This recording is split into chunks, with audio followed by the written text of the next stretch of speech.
Even if you don't have money to give to charity, consider your charitable giving plan now. I was talking with a client the other day and I recorded my reaction, which I'll link in the description below. And this household had amassed a wonderful amount of wealth. They live extremely humbly, and they have an account called a donor advised fund, which is super good with taxes. And if you have a big event in a year or sell a lot of stock, lots of different things that go into this, which I'd love to talk about. If you leave me a comment, like, and subscribe, I'll go ahead and do videos on donor advised funds. So there's this fund of money that they have, this bucket to give to charity. And I just blurted out because I felt a certain level of comfort. And I also felt it was a bit shocking to kind of knew this client's a little grumpier, but not in a bad way, just, you know, kind of different demeanor in that sense. And I asked, I was like, is it fun? Meaning, is it fun to give your money away to charity? And the client reflected that it was somewhat of a headache to some extent to find the organization, to make sure the money's going to the right causes and not administration fees, and making sure the check goes to, appropriately wires and all that sort of thing, right? And it was so funny to me, and I say this in the reaction video, I guess I have a script that it should be fun to give away money. So I want to talk about creating a charitable giving plan. If you want to do that, if you don't, skip. Don't even bother with this content. But if you do, let's start thinking it through now, especially if you don't have the money. Partially, it's really good because it's a good procrastination against spending, right? Anything you do in a financial planning context builds what's called deferred gratification. It inhibits you from spending more, right? If we're thinking about how we want to spend and intentionality, we're taking another hour that we're not online shopping or scrolling or doom scrolling. And it's not too difficult.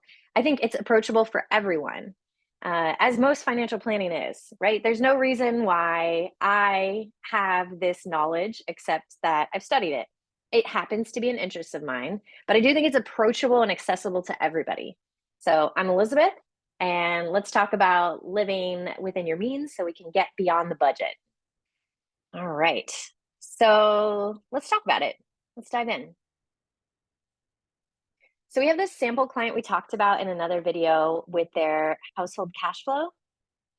So I thought they'd be a perfect example, right? So we have two self-employed persons in the household, spouses. One receives a paycheck from their business, the other does not. They receive distributions, and it's a little more complicated than that, but that's a good start. So there's the big number you make each month. And remember, this is 12 months of spend, so 1 year divided by 12 to get these monthly targets. Monthly expenses, excess shortfall. So we were working through a way to get them more on track for their tax payments. And we had some details that we were still waiting on to fully update it, but we made some progress. And with my estimates, I'm not too worried that these are negative at this point. But they want to do some charitable giving. So let's take a look. And average monthly giving is about $20. Although there's the science data to financial planning, and then there's the art. The reality is this client has 2 children, and each child's in a different public school. Now, I don't know where you are in the country in the United States, but in this particular area, it is an expectation that parents also give to the school, even though it's public, even though their property taxes go to pay bonds that go to fund public education.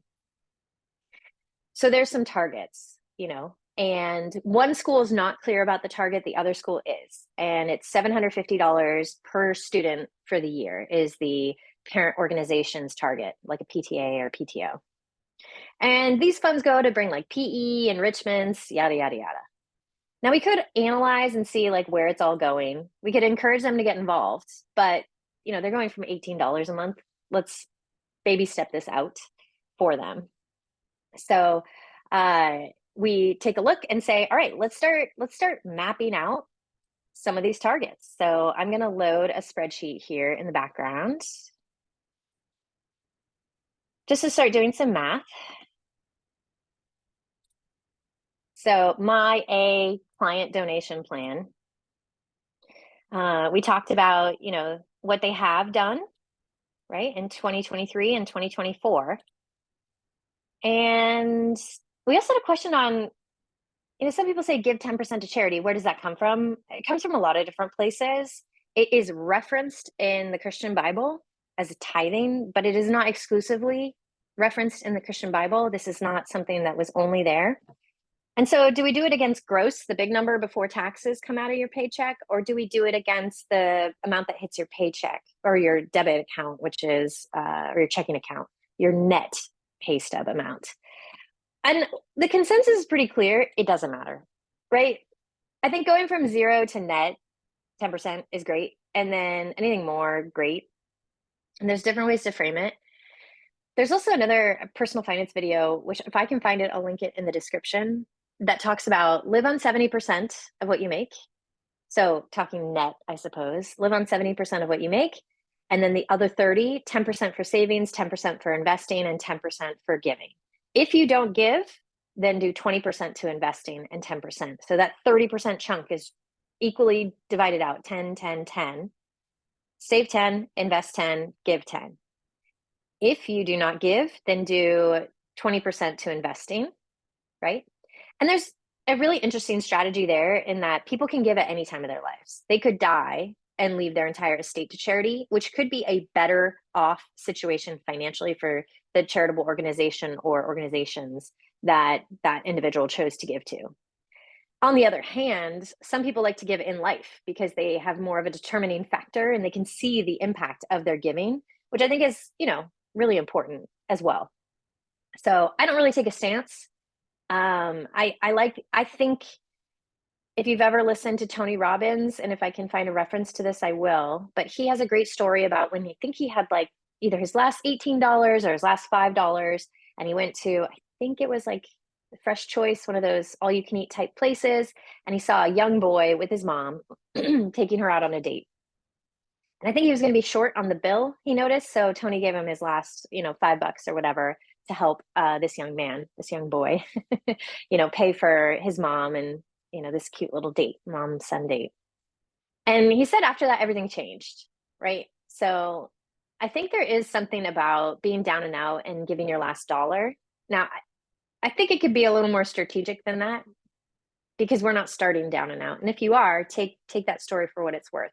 He was also a young man, Tony. He didn't have children at that point. He wasn't married. He didn't have a mortgage. He didn't have some of the excess trappings of our modern grown-up liability life. So even though, he didn't have much, he gave everything he had, but he could also figure it out pretty easily. I wouldn't say easily, but at least he did figure out, and he could figure it out more so than if you had a family behind you, potentially. Okay, so there's this 10% figure that we're working with. And if we look at this total, 24,000, that's the gross amount.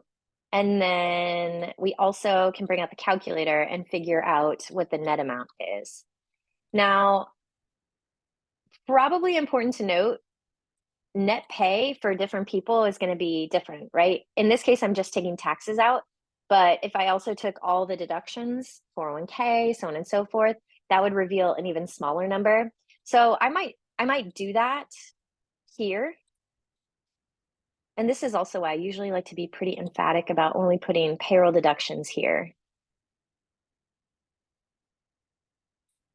Okay, so this line is theoretically supposed to be payroll deductions. I'm going to reduce it a little bit. I'm going to subtract another 3,000 out instead of the full amount.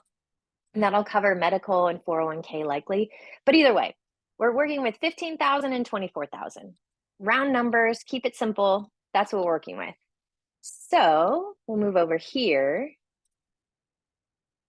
and we'll put in 10% times 24,000, 10% times 15,000. Gross, net. So for each school, and only one school I'd identified it for this household, the real target is 1,100 to compensate for the averages of people who don't give at all or less than 750. So 750 is the per student goal. 1,100 is like this probably stretch goal. So let's say we can do that. I mean, we have to have all the data, right? It's not about, holy cow, how I'm going to get to that. It's, let's just put the data in a neutral standpoint, because even I'm prone to be like, how is this household going to do this? How is this even possible? I'm going to quit right now. Don't quit, persist, just keep going. It doesn't matter what you do with this spreadsheet. It's just data bits that live and zeros and ones and the ether and all that. It doesn't mean anything, right? These letters are just pieces of paper you get from the school that have little black ink on white paper. There's no meaning behind it except what we give it in this sense. So let's start with the information here. And then let's put in our formula to get our monthly total here equals 0.1 times 15,000. And I'm going to say monthly. And we'll do these figures for annual as well. I'm not, times 12 annually. Oops.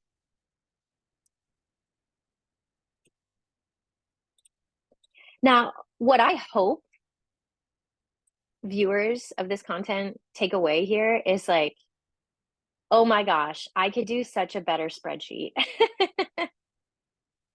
And I mean that because I hope you do. I hope you find a nicer, cleaner way to present the data. I hope you find your giving plan through that. And I hope you do critique this method. You don't have to critique it to me, although, I mean, you're welcome to. It's not going to go anywhere, right? But I think that, leave the criticism to your own spreadsheet. And if you have a better way of doing it, do it that way, right? I'm just trying to get some figures here for this household client. So now we've established a range. And let's see. So we have a range. Annually is going to be about 18 to 28,000, depending on if we use net or gross figure. Now that's a lot to go from zero, but of that amount, we can start taking a look and seeing, if they did reach just the bare minimum targets, that's the first amount here, 1,500. So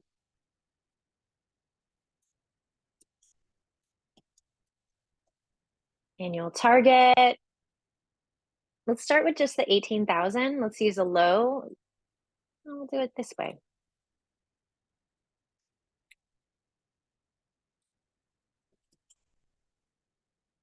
Put that amount in, 28,800.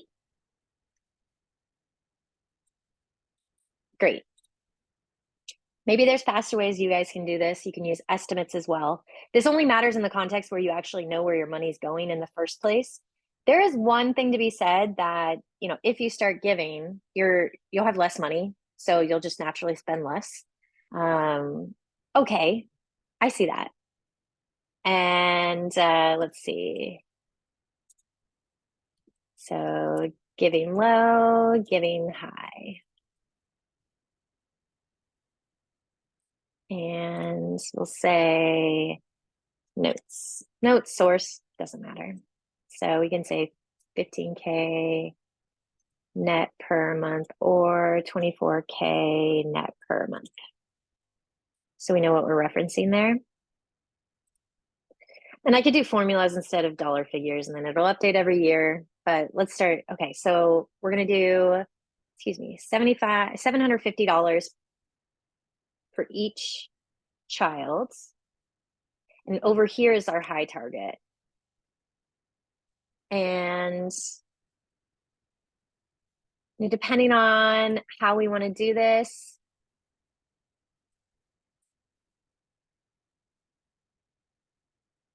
let's see.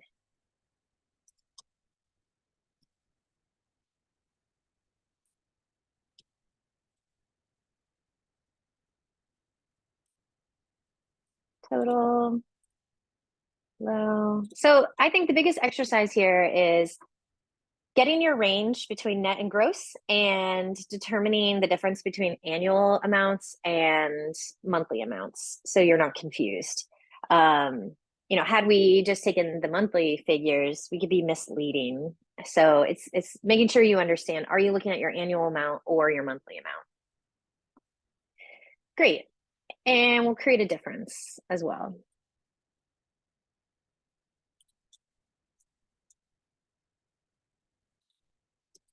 Now, the purpose behind breaking out all these amounts in this way is so that we can see how we're trending. So we have that much more to go, right?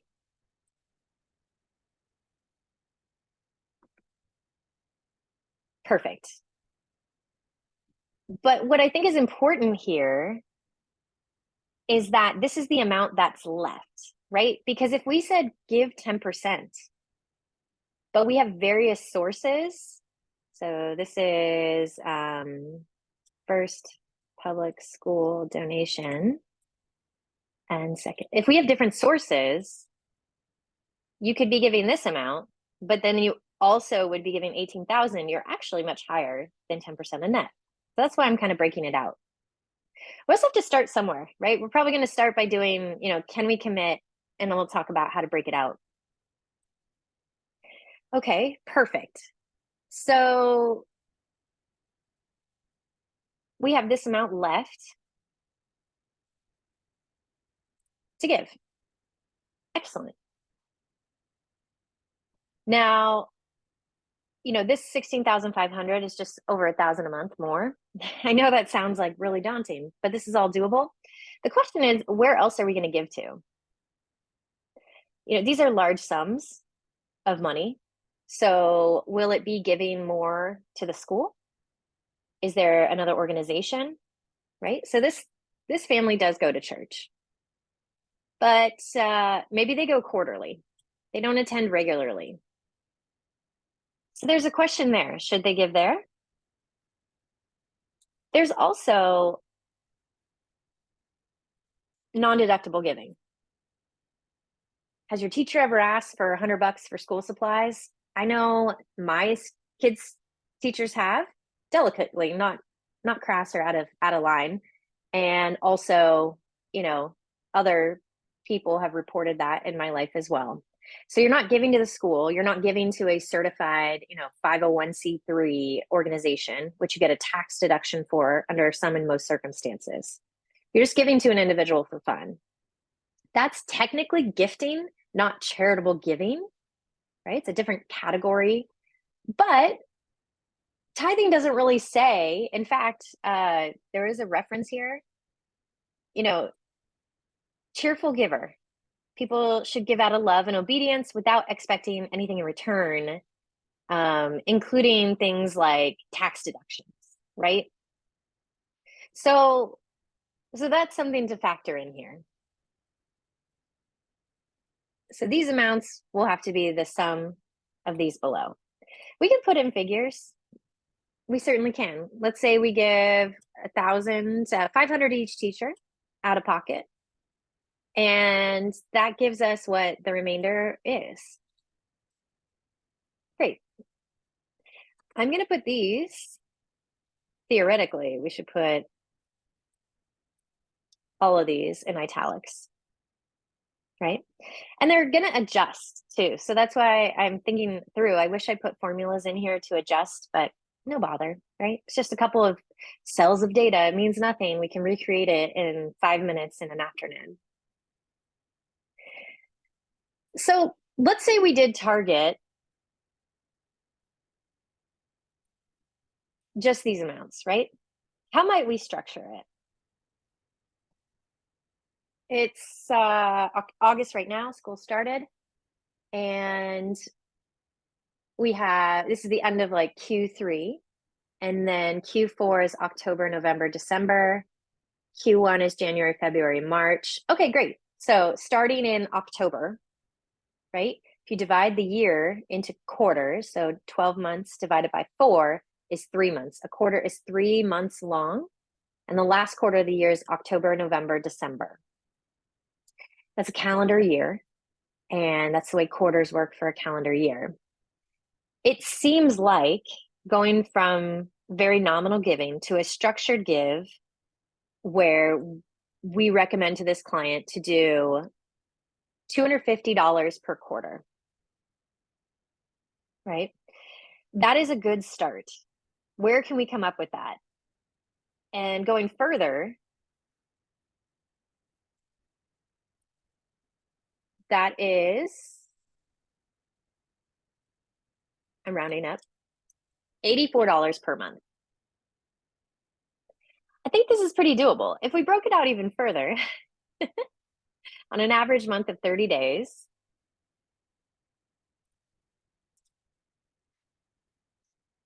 and I think this is where a lot of subscriptions get us, where other heartfelt charitable commercials get us. At just $3 a day, you can make a difference in your child's public education life. Can you give up a coffee a day? Can you, and coffees, frankly, are double than that. I think this is really doable. So this would be a great way and structure to talk about this with a client. It gets tricky after this. We want to have a, giving heart and a giving spirit. And these numbers go up over time too.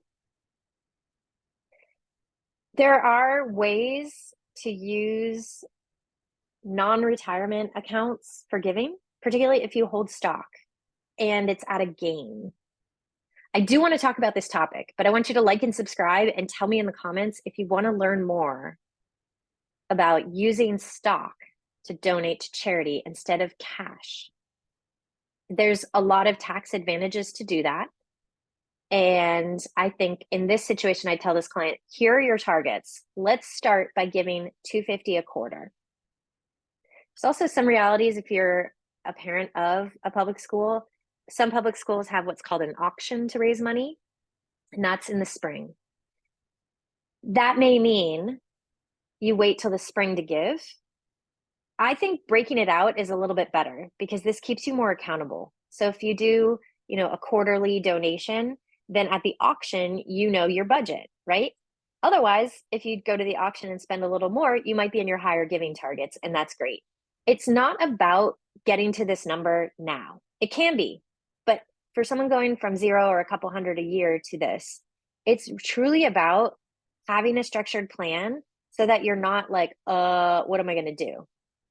You have a structured plan where these are my targets, and I'm going to break it out and see what's possible, knowing that anything is more than what I'm giving, and I'm probably not going to get to these targets this year.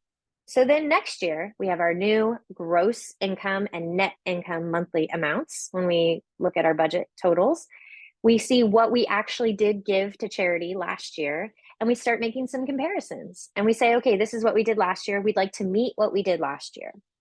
Now, if there are things, extraneous circumstances that happen in life, you can scale back charitable giving. Like I said, you can give at the end of your life. But I really think that most people don't give, perhaps because they just never thought about it or don't have a plan for it. I think also they judge themselves in their spending and think they're too broke. I'm too broke to give. I need to be giving to me, right? And perhaps, but if you're too broke to give, you certainly then will have some time to create a giving plan, even if it's just imaginary. Imagine if you won $1 million in the lottery, and the sole caveat is that you had to use that money to give to charity. So this is how you develop a giving plan. So let's go back here. It's always good to set, a target. So if we do 3/4, let's say this is the minimum amount they want to get to, $750 per kid. Okay, $1,500, not including anything else. So that's going to be the giving target for 2025. And we'll put it in italics and see, how we actually get there. And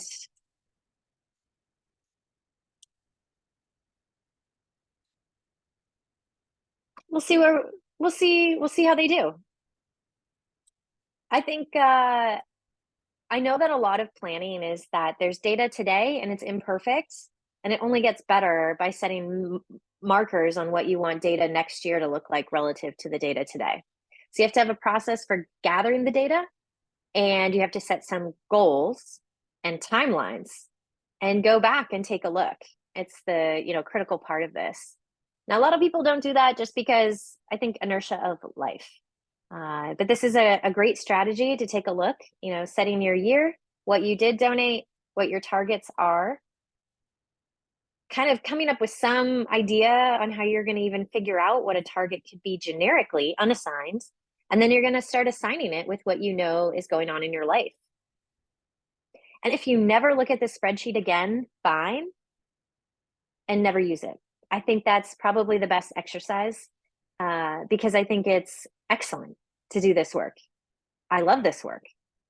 Then you know when you receive, gifts or lump sum events, these things happen in life. Then you can say, I want to give charitably this amount, particularly organizations that help you personally. I think that's a lot of reasons why people like giving to their church and religious organizations, because they've received value. So this is how I'm thinking through what to tell a client. Because I'm getting new to YouTube and screen share and all these elements, tell me what you liked most about this, and tell me if you want to hear more about any of these elements beyond just the figures and the cash and the targets. Like if we're looking at charitable giving from a tax deduction standpoint, leave a comment and make sure to like and subscribe. I'll definitely give priority to those of you that do. All right. Well, thanks again. It's time to live within our means, but get beyond the budget. And that's my style of financial planning.